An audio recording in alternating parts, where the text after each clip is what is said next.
Assalamualaikum warahmatullahi wabarakatuh. Salam sejahtera buat kita semuanya. Alhamdulillah wa syukurillah wa nikmatillah wala haula wala quwata illa billah. Ini masuk hari kedua Gusman Bojonegoro, ada di Nrengkang, Kabupaten Nrengkang, ikut wilayah Provinsi Sulawesi Selatan. Jadi kita kemarin habis sidak lahan tanaman yang usia baru 12 hari dan sidak lahan tanaman umur 1 bulan. Dan kali ini kita sidak lahan di lahan yang besok mau ditanami bawang merah. Hal yang perlu diperhatikan oleh teman-temanku semuanya, khususnya para petani bawang merah di Nrengkang dan pada umumnya untuk seluruh petani yang ada di Indonesia. Olah lahan itu sangat penting karena kunci sukses tanam bawang merah itu tidak akan terlepas dari olah lahan yang maksimal, benih yang kualitas. Selain daripada itu, perlu kita tekankan untuk para petani bawang merah yang saat ini masih awam tentang pemupukan, karena yang saya dengar dan yang saya tahu di lapangan, petani itu asal mupuk. Yang penting pupuknya banyak, nanti hasilnya banyak. Padahal itu cara berpikir yang salah. Makanya kita ingin rubah mindset para petani bawang merah. Pemupukan itu bukan hanya asal banyak, tapi harus sesuai. Cukup bukan berarti berlebih. Karena pada dasarnya jika lahan kita kurang sehat, kita memakai pupuk seberapapun, tanaman kita bukan malah subur, tapi malah akan rusak. Itu hal yang perlu diketahui dan yang benar-benar perlu dipahami oleh petani. Sebenarnya pemupukan itu seperti apa, Mas Gusman? Sebelum masuk ke pemupukan seperti apa, model olah lahan itu harus maksimal, masuk kompos, wajib hukumnya. Karena dengan kita memasukkan organik ke lahan kita, secara otomatis kita sudah mengkimiawikan lahan kita. Tapi kalau kita selalu memasukkan kimia, kita tidak bisa mengorganikan lahan kita. Jadi pemupukan itu semuanya itu dimulai dari olah lahan dulu. Jika lahan kita itu sehat, pupuk yang kita berikan akan gampang diserap oleh tanaman. Jadi semuanya itu berkesinambungan. Tidak lantas, Gus saya mau mupuk 2 kali lipatnya, tapi olah lahannya asal-asalan. Ya tidak bisa diserap oleh tanaman, tanamannya macet, akhirnya tanaman seperti keracunan, bukan malah tinggi, tapi malah melebar, malah pendek, akhirnya tures, habis. Nah itu salah satu biasanya menggunakan pupuk tanpa paham apa yang diinginkan oleh tanaman. Pada intinya tanaman itu butuh pupuk seimbang. Bukan banyak, tapi seimbang. Standarnya pupuk ini standarnya, bukan patokan. Standarnya pupuk 1 kilo benih, 1 kilo pupuk. Itu sampai panen. Contoh kecil, jika kita tanam 150 kg, kita siapkan pupuk NPK berimbang 150 kg. Kalau mupuk kita 3 kali, berarti sekali mupuk 50 kg, 50 kg, 50 kg.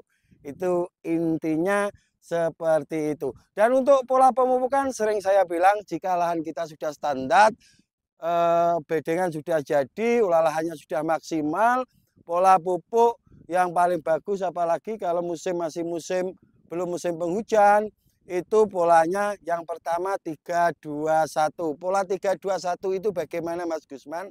Pola 3-2-1 itu N-nya 3 kilo, P-nya 2 kilo, kaliumnya 1 kilo. Ya, nanti saya jelaskan kelanjutannya. Untuk pemupukan 3 kali ya. Kalau pemupukan pola 4 kali nanti bisa dirubah sendiri. Untuk pemupukan kedua kita rubah polanya 2-3-1.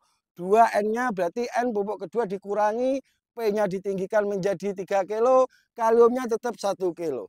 Untuk pemupukan ketiga, polanya kita rubah lagi menjadi 1, 2, 3.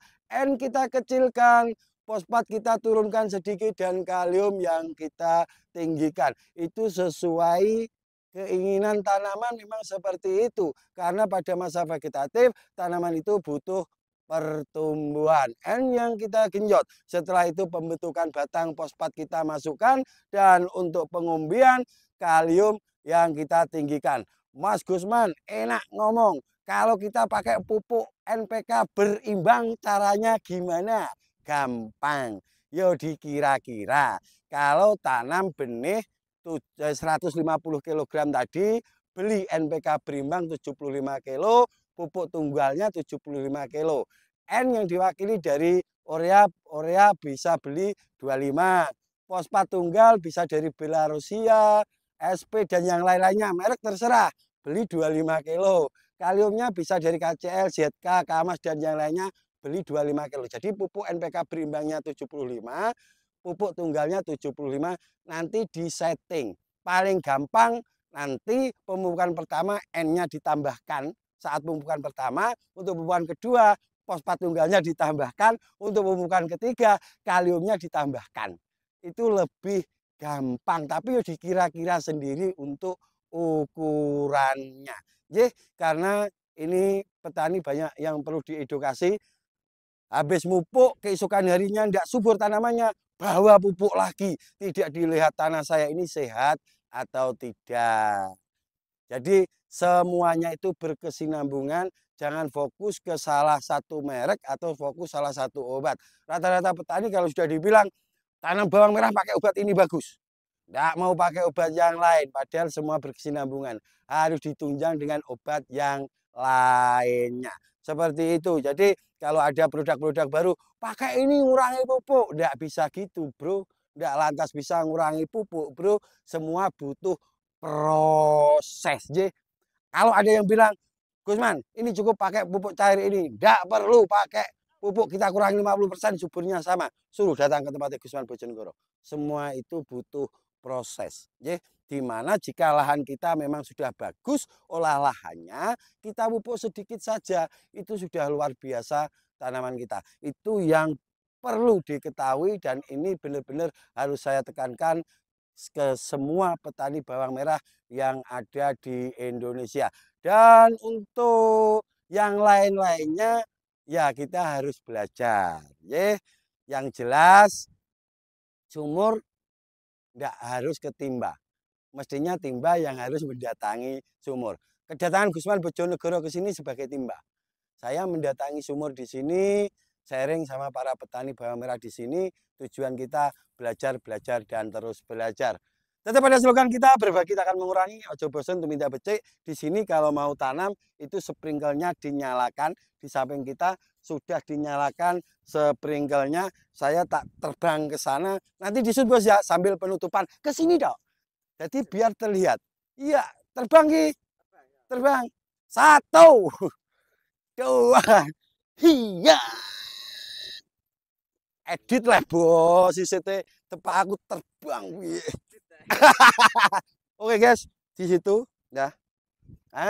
Di sini, aku kelihatan bosku. Oke, itu guys. Kalau mau tanam dinyalakan dulu sprinklernya ya. Nyalakan sprinklernya.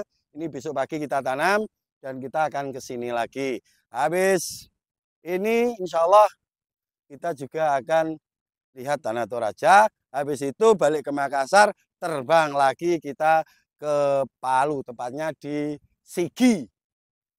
Jadi kita akan mengitari wilayah sini guys. Jadi yang nunggu-nunggu Gusman Bojonegoro, sabar ya, sabar. Terima kasih untuk semuanya. Mohon maaf atas segala kekurangan atau ucapan Gusman Bojonegoro, karena bahasa kita beda guys. Saya takutnya ada bahasa Gusman Bojonegoro yang terucap itu seolah-olah ngina atau gimana. Gusman Bojonegoro tidak ada maksud seperti itu. Jadi kita semua saudara. Terima kasih untuk semuanya. Mohon maaf atas segala kekurangan. Akhirul kalam. Wabillahi taufiq wal hidayah. Wassalamualaikum warahmatullahi wabarakatuh. I love you, Renggang.